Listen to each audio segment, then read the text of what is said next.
đã hiểu lâu cho vì đông truy mãi là nắng cực kia ấy hôm qua kia cơ hội kia lẽ một lâu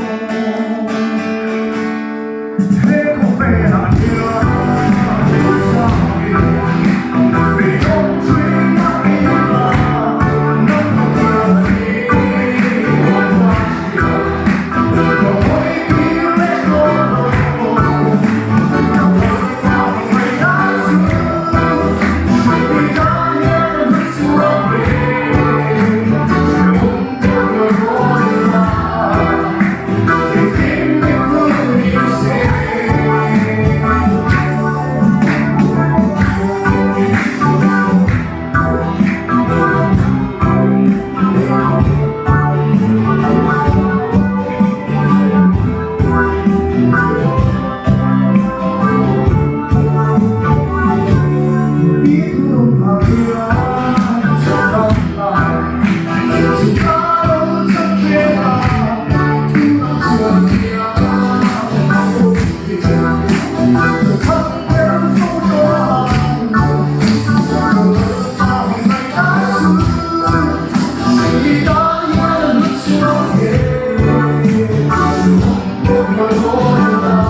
dù có lâu chẳng về ta tôi đã cho đi theo là ôm vì cực thắng đến phố to ăn ý thu nung vàng kia sáng lòng ngài dù có lâu chẳng về ta tôi đã cho đi theo là ôm vì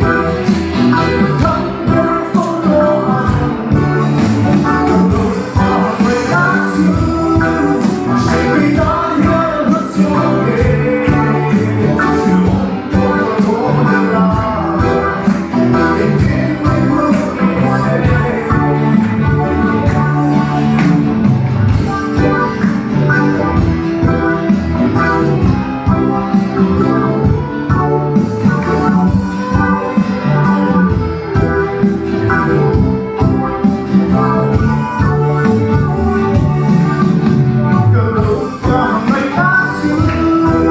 Hãy subscribe